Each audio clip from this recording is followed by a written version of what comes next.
안녕하십니까? 책 읽는 밤 달빛지기입니다. 천일야화. 이제 대제상의 딸 세헤레자드는 술탄 앞에 나아가기 위해 몸단장을 하느라 여념이 없습니다. 그녀는 출발하기 전에 동생 디나르자드를 따로 불러서 특별히 부탁을 합니다. 세헤레자드는 술탄과 동침을 하면서 자기 인생의 마지막 밤을 여동생과 함께 보내고 싶다고 부탁을 합니다. 그리하여 술탄은 세헤레자드와 함께하는 높다란 침상 아래에 디나르자드의 침상을 마련해 줍니다. 새벽 동틀녘 세헤레자드가 미리 일러준 대로 동생은 언니에게 재밌는 이야기 한 편을 요청합니다. 그리하여 세헤레자드가 천일하고도 하룻밤 동안 들려주는 그 이야기의 첫 번째 밤이 시작되는데요. 여러분의 구독과 좋아요에 힘입어 지금 낭독을 시작합니다. 첫 번째 밤. 폐하. 옛날에 큰 재산을 가진 상인이 하나 있었습니다. 그는 땅 부자에다 상품을 산더미같이 갖고 있었으며 현금도 넘쳐났습니다. 또한 수많은 점원들이며 짐꾼들 그리고 종들을 거느리고 있었습니다. 상담을 위해 때때로 여행을 해야 했던 이 상인은 어느 날 중요한 용무가 생겨 사는 곳에서 멀리 떨어진 곳에 가게 되었습니다. 그는 말을 타고 길을 떠났습니다. 말 궁둥이에는 큰 보따리가 하나 실려 있었고 그 안에는 대추야자와 비스킷 같은 식량이 들어 있었습니다. 먹을 것을 구할 수 없는 황량한 고장을 지나야 했으므로 넣어놓은 것들이었습니다. 상인은 무사히 목적지에 도착했고 용무를 마치고 나서는 집에 돌아가려고 다시 말에 올랐습니다. 길을 떠난 지 나흘째 되던 날 그는 뜨거운 햇볕과 지열을 견디지 못하고 길을 벗어나 들판 가운데 보이는 나무들 아래로 몸을 식히러 갔습니다.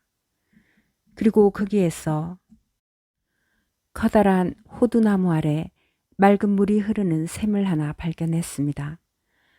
말에서 내린 상인은 말을 나뭇가지에 메어놓고는 샘물 끝에 앉았습니다. 그리고 보따리에서 대추야자와 비스킷 몇 개를 꺼내고 대추야자를 먹으면서 씨를 여기저기에 던졌습니다.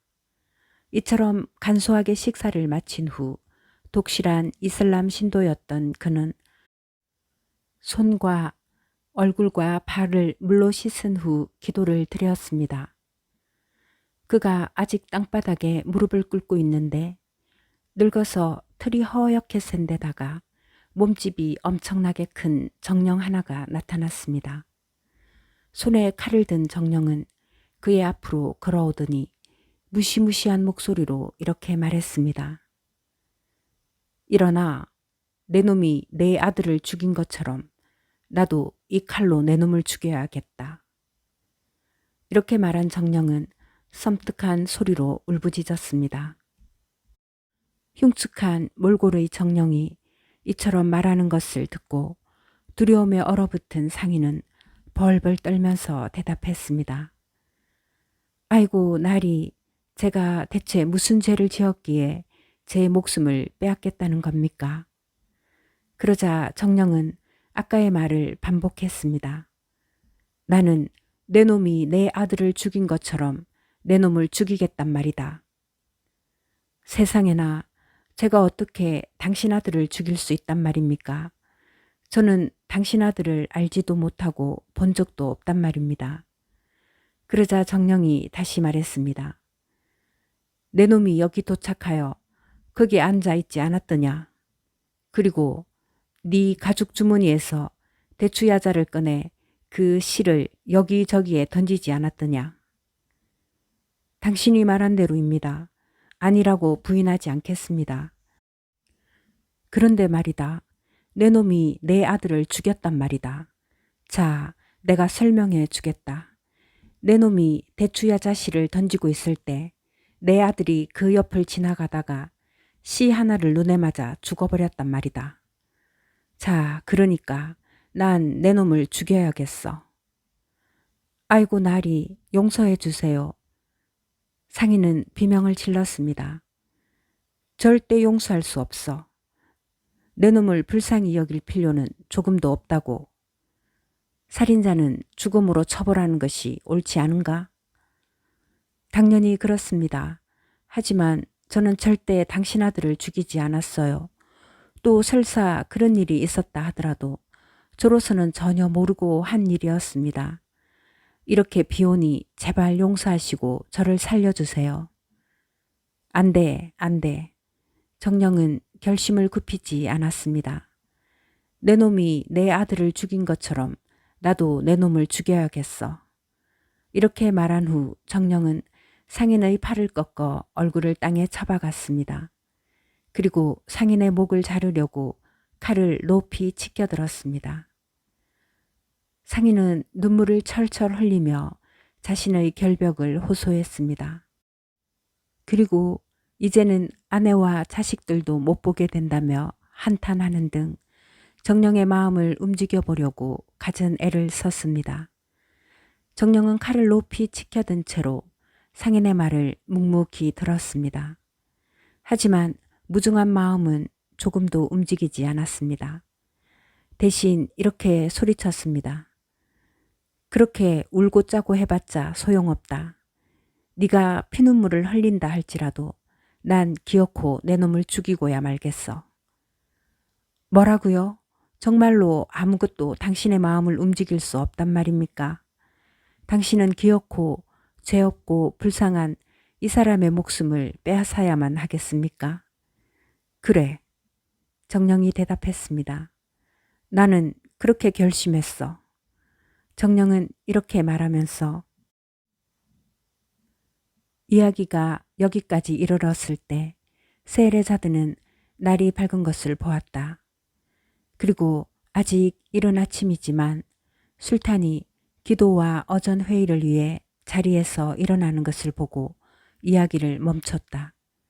그러자 디나르자드가 말했다. 세상에 언니가 해준 이야기는 너무나 재미있어요.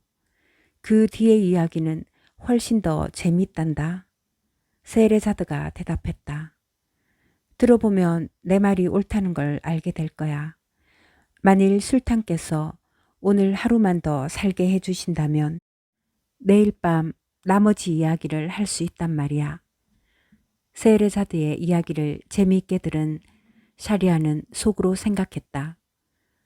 내일까지만 참아야겠군. 하지만 이야기를 끝까지 듣고 난 후에는 그녀를 죽이도록 하겠어. 이렇게 그는 그날 세레자드의 목숨을 빼앗지 않기로 마음먹은 후 아침 기도와 어전 회의를 위해 몸을 일으켰다. 이때 대제상은 끔찍한 불안감에 빠져 있었다. 달콤한 잠을 맛보기는커녕 제 손으로 죽여야 할 딸의 운명에 대해 한탄과 한숨으로 밤을 꼬박 지새운 그는 절망스러운 심정으로 술탄이 나타나기만을 기다리고 있었다. 그런데 어전 회의에 들어선 술탄이 예상외로 아무 말도 하지 않는 것이 아닌가. 이 뜻밖의 상황에 대제상은 놀라기도 했거니와 다른 한편으로는 기쁘기 그지없었다. 두 번째 밤. 폐하, 상인은 정령이 자기 목을 자르려 하는 것을 보고 큰 소리로 비명을 지르며 이렇게 말했습니다. 잠깐만요. 제발 한마디만 하게 해주세요. 제발 부탁이니 처벌을 좀 유예해 주세요. 제게 시간을 조금만 주세요. 가서 마누라와 자식 새끼들도 좀 보고 또 아직 유언장도 작성 못했는데 재산도 분배해 주어야죠. 그래야 제가 간 후에도 분쟁이 없을 것 아닙니까? 그 일을 끝내는 즉시 여기로 돌아올 테니 그때는 제게 하고 싶은 것을 마음대로 하십시오. 하지만 내 말대로 해주었다가 내 놈이 안 돌아온다면 어떻게 하냐? 만일 제가 맹세해야만 제 말을 믿으시겠다면 맹세하겠습니다. 이 자리에 반드시 돌아오겠노라고 하늘과 땅을 지으신 하느님께 맹세하겠습니다. 좋다. 그럼 유예 기간을 얼마나 주면 되겠느냐? 딱 1년만 주십시오. 사업을 정리하고 삶의 즐거움을 포기하고 마음을 정리하기 위해서는 적어도 이 정도 기간이 필요합니다. 내일부터 정확히 1년 후에 이 나무들 아래로 돌아와 당신의 처분에 몸을 맡길 것을 굳게 약속합니다. 그러면 너는 하느님을 증인 삼아 이 모든 걸 약속할 수 있단 말이지. 그렇습니다. 하느님을 증인 삼음을 다시 한번 확인합니다. 이제 안심이 되십니까? 이 말을 들은 정령은 그를 물가에 내려놓고 사라져 버렸습니다. 이제 두려움에서 벗어난 상인은 말에 올라 다시 길을 떠났습니다. 한편으로는 큰 위험에서 벗어나 기쁨이 넘쳤지만 다른 한편으로 자신이 한 치명적인 맹세를 생각하니 마음이 더없이 무거웠습니다.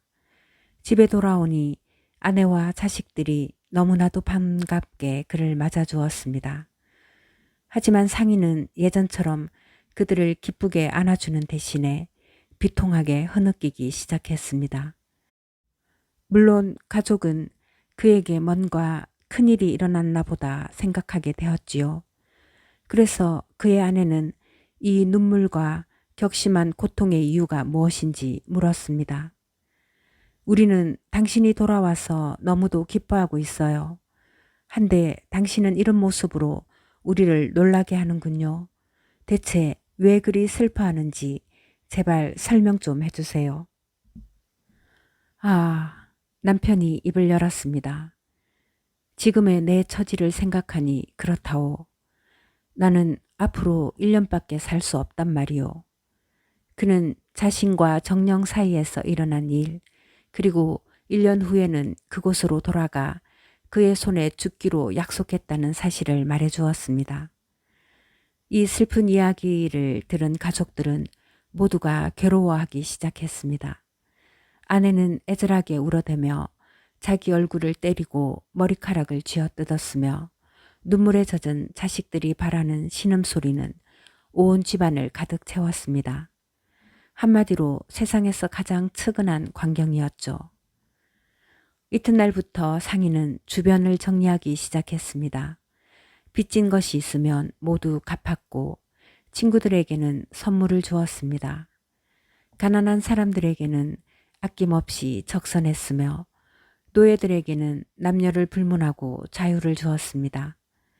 또 자식들에게는 재산을 나누어 주고 아직 성년이 안 된 어린 자식에게는 후견인을 임명해 주었습니다. 마지막으로 아내에게는 결혼 계약에 따라 그녀의 권리에 속한 모든 것을 돌려주었을 뿐만 아니라 법의 한도 내에서 그녀에게 줄 수 있는 모든 것을 주었습니다. 마침내 1년의 세월이 흘렀고 이제 그는 떠나야 했습니다. 그는 짐을 꾸리며 그 안에는 자신의 수의로 쓸 천도 넣었습니다. 그가 가족들에게 작별 인사를 하려 했을 때 그들의 고통은 정말이지 형언할 수 없는 것이었습니다. 가족들은 차마 그를 떠나보낼 수 없었고 모두가 그를 따라가서 함께 죽고만 싶은 심정이었습니다. 하지만 이제는 모두 마음을 모질게 먹고 이 너무나도 소중한 것들을 떠나야 할 때가 왔음을 느낀 상인은 가족에게 말했습니다. 얘들아, 내가 너희들을 떠남은 하느님의 명예에 순종하기 위해서란다. 너희들도 내 본을 따라서 어쩔 수 없는 이 운명을 용감하게 받아들여라. 그리고 죽는 게 인간의 운명이라고 생각하려무나. 이렇게 말한 후에 상인의 가족들의 울음소리를 뒤로하고 길을 떠났습니다. 그는 약속했던 바로 그날 정령을 만났던 장소에 돌아왔습니다. 그는 도착하자마자 말에서 내려 물가에 앉았고 더없이 우울한 심정으로 정령을 기다렸습니다. 이처럼 잔혹한 기다림 속에서 심신이 타들어가고 있을 때였습니다. 선하게 생긴 노인네 하나가 목에 끈을 맨 암사슴 한 마리를 끌고 나타나 그의 곁으로 다가왔습니다. 그들은 서로 인사를 나누었고 노인이 말했습니다. 선생, 이곳은 사악한 귀신들만이 출몰하는 위험하고 황량한 지역입니다. 이 아름다운 나무들만 보면 사람이 살 것 같기도 하지만 사실은 적막하기 그지없어서 오래 머무를 때가 못 되는 위험한 곳입니다. 왜 이런 곳에 와 있는 겁니까? 상인은 노인의 호기심을 풀어주기 위해 자신이 이곳에 오지 않을 수 없었던 사정을 들려주었습니다. 놀란 표정으로 이야기를 듣고 난 노인은 소리를 쳤습니다. 세상에 이런 일이 다 있나요? 그리하여 선생은 결코 어길 수 없는 맹세를 하게 된 거로군요. 노인은 혀를 끌끌 차더니 다음과 같이 덧붙였습니다. 나도 선생과 정령과의 만남이 어떻게 진행될지 한번 보고 싶군요. 이렇게 말한 후에 그는 상인 옆에 앉았습니다. 그리고 두 사람이 이야기를 나누고 있었는데 세레자드의 이야기는 세 번째 밤에 계속되었다. 폐하, 상인과 암사슴을 데리고 온 노인이 이야기를 나누고 있었는데 노인이 또 한 명 나타났고 그 뒤에는 검정개 두 마리가 졸졸 따라오고 있었습니다. 노인은 그들 곁으로 와서 인사를 한 후 이런 곳에서 무엇을 하고 있느냐고 물었습니다. 이에 암사슴을 데리고 온 노인은 상인과 정령 사이에서 일어난 일이며 상인이 하게 된 맹세에 대해 알려주었습니다. 그리고 오늘이 바로 약속한 날이어서 자신은 일이 어떻게 될런지 보고 싶어 남아있노라고 덧붙였습니다. 두 번째 노인 역시 이 일에 흥미를 느껴 첫 번째 노인처럼 남아있기로 작정하고 두 사람 곁에 자리를 잡았습니다. 그런데 세 사람이 대화를 시작하자마자 세 번째 노인이 나타나 앞에 두 노인에게 왜 상인이 저리도 슬픈 기색을 하고 있느냐고 물었습니다. 노인들은 사정을 설명해 주었고 그 역시 이 이야기가 너무도 기상천외한데 놀라 정령과 상인 사이에 무슨 일이 벌어질지 직접 보고 싶어 했습니다. 그리하여 그 역시 다른 사람들 틈에 자리를 잡았습니다. 그로부터 얼마 되지 않아 들판 저쪽에서 무럭무럭 솟아나는 짙은 연기 같기도 하고 바람이 일으킨 먼지 소용돌이 같기도 한 것이 나타났습니다. 이 짙은 연기는 그들 쪽으로 다가오더니 홀연 휙 하고 흩어져 버렸습니다. 그리고 연기가 그친 장소에는 정령의 모습이 나타났습니다. 칼을 든 정령은 인사 한마디 없이 다짜고짜 상인에게 다가가 그의 팔을 붙잡고 말했습니다. 일어나, 내 놈이 내 아들을 죽였듯이 나도 내 놈을 죽여야겠다. 순간 그곳은 두려움에 사로잡힌 상인의 울음소리와 새 노인이 바라는 비명으로 가득 찼습니다. 폐하, 암사슴을 데리고 있는 노인은 정령이 상인을 붙잡아 무자비하게 죽이려는 모습을 보고는 이 괴물의 발밑에 몸을 던지더니 그의 발에 입을 맞추며 이렇게 말했습니다. 정령들의 왕이시여, 이 늙은 몸이 이렇게 무릎을 꿇고 당신께 비오니 제발 노여움을 잠시 거두시고 제 말 좀 들어보십시오. 나와 여기 있는 이 암사슴에 얽힌 이야기를 해드리겠습니다. 만약 내 이야기가 당신이 목숨을 빼앗으려 하는 이 상인의 사연보다도 더 신기하고도 놀랍다고 느껴지신다면 이 상인이 지은 죄의 3분의 1만 경감해 주지 않으시렵니까? 정령은 노인의 제안에 대해 잠시 생각하더니 대답했다. 그래 좋다. 그렇게 하겠다. 그러면 이제부터 내 이야기를 시작하도록 하겠습니다. 여기 있는 이 암사슴은 나의 사촌 누이이자 아내이기도 합니다. 그녀는 불과 12살의 어린 나이로 내게 시집을 왔습니다. 그래서 나를 친척이나 남편이라기보다는 오히려 아버지처럼 생각했을지도 모릅니다. 우리는 30해를 같이 살았지만 자식이 없었습니다. 그러나 이러한 그녀의 불임정에도 불구하고 나는 그녀에 대한 깊은 애정과 우정을 버리지 않았습니다. 나는 오직 자식을 갖고 싶은 마음에 여종 한 명을 쌓고 그녀에게서 아주 영특한 아이를 하나 얻을 수 있었습니다. 이에 아내는 질투에 사로잡혔고 아이와 그 어미인 여종 둘 다를 정오하게 되었습니다. 하지만 그녀는 이러한 감정을 감쪽같이 속였던지라 내가 알게 되었을 때는 너무 늦어버렸죠.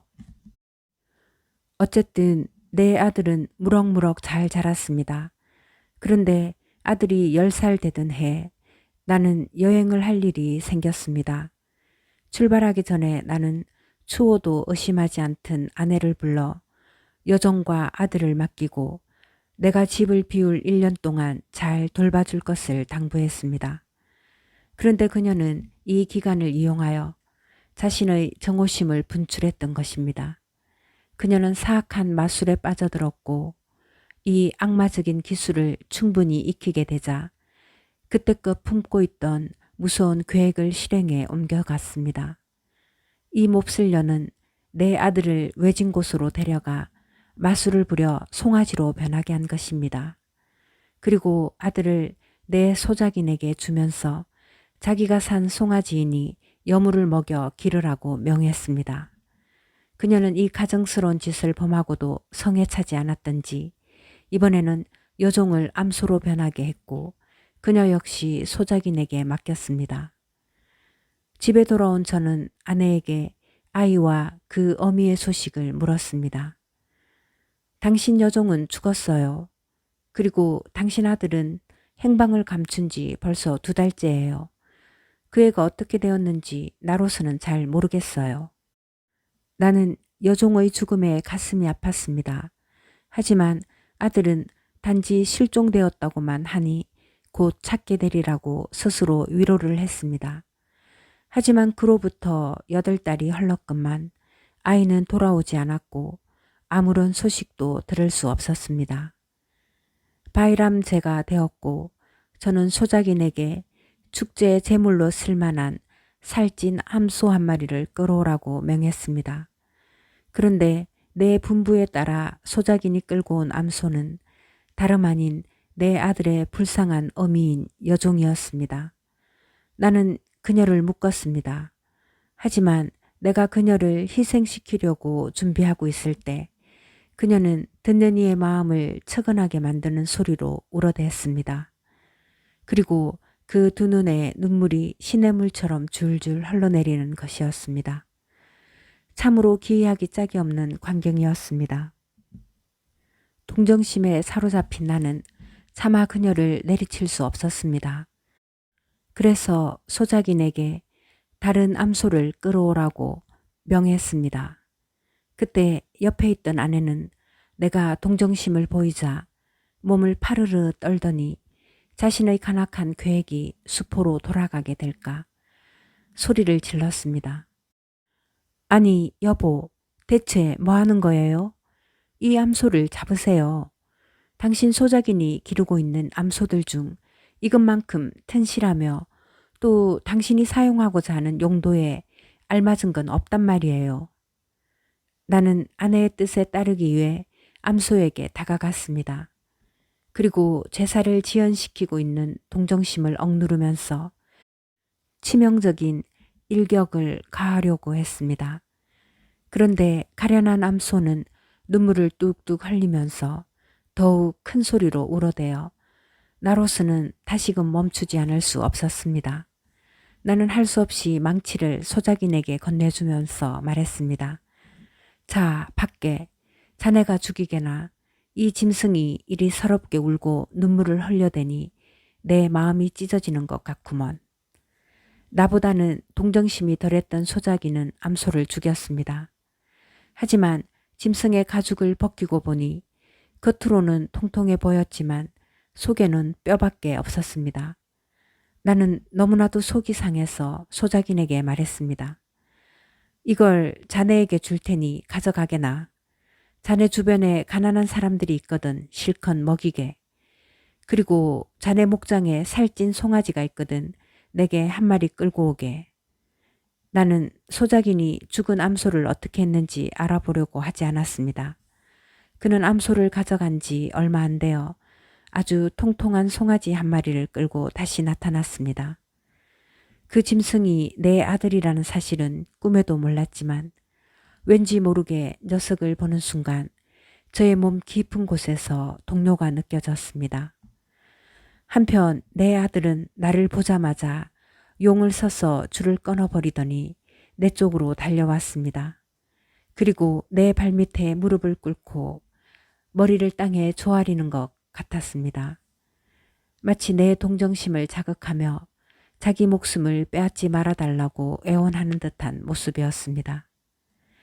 그 녀석은 자신이 나의 아들이라는 사실을 알리기 위해 갖은 애를 쓰고 있었던 것입니다. 송아지의 이런 행동을 본 나는 암소가 눈물을 흘리는 모습을 보았을 때보다 훨씬 더 놀랐습니다. 나는 측은한 마음이 들었습니다. 다른 말로 표현하자면 보이지 않는 혈육의 정이 내 안에서 그 의무를 다한 셈이지요. 나는 소작인에게 말했습니다. 자, 이 송아지도 자네 집에 데려가서 잘 보살펴 주게. 대신 즉시 다른 놈을 끌고 오게나. 아내는 이 말을 듣자마자 또다시 소리를 질렀습니다. 여보, 대체 무슨 말이유? 이놈 말고 다른 놈은 절대 잡지 말아요. 여보, 나는 대답했습니다. 나는 이놈을 죽일 수가 없소. 이놈 목숨을 보존해 주려고 하니 제발 내 뜻에 맞서려 하지 마시오. 내가 이처럼 간청했건만 이 고약한 여자는 조금도 고집을 끄끄려 들지 않았습니다. 그녀가 너무나 강경하게 송아지를 죽일 것을 주장했기에 나는 어쩔 수 없이 그 뜻을 따를 수밖에 없었습니다. 하여 그 죽음의 칼을 집어들고서 내 아들의 목덜미에 박으려 했습니다. 그런데 짐승이 눈물에 젖은 눈을 돌려 힘없이 나를 올려다보는 게 아니겠습니까?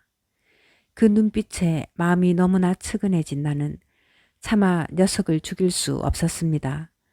나는 칼을 떨어뜨리고 아내에게 이놈은 절대 죽일 수 없으니 다른 놈을 잡겠노라고 선언했습니다. 그녀는 내 결심을 돌리기 위해 별짓을 다 했지만 내 결심은 확고했습니다. 그리고 그녀를 진정시키기 위해 내년 바이람 축제 때는 녀석을 잡겠다고 약속해 주었습니다. 다음 날 아침 소작인이 찾아와서 나를 따로 보고 싶다고 요청했습니다. 그리고 둘만 있게 되자 그는 이렇게 말했습니다. 주인님, 주인님께서 아주 기뻐하실 소식을 가져왔습니다. 제게는 마법을 약간 알고 있는 딸년이 하나 있습니다. 어제 제가 주인님께서 잡지 않으신 송아지를 데리고 집으로 돌아가는데 그걸 본 딸애가 처음에는 웃더니 곧바로 울기 시작하는 것이었습니다. 제가 왜 이처럼 반대되는 행동을 동시에 하느냐고 묻자 딸애는 대답했습니다. 아버님, 아버님이 끌고 온 이 송아지는 주인님의 아드님이세요. 제가 웃은 이유는 이분이 살아계신 것이 기뻐서이고 또 운 것은 암소로 변한 이분의 어머님이 희생된 것이 생각났기 때문이에요.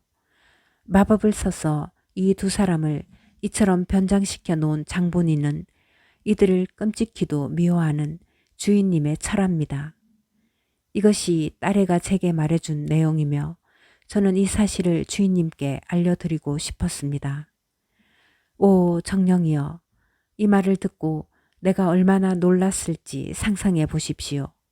나는 소작인의 딸과 직접 얘기하려고 당장에 집을 나섰습니다.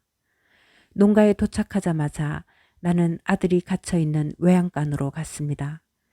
물론 내가 깨어나도 아들은 인간의 말로 대답하지는 못했습니다. 하지만 녀석이 내게 반응하는 모습은 그가 분명 내 아들임을 확신시켜 주었습니다.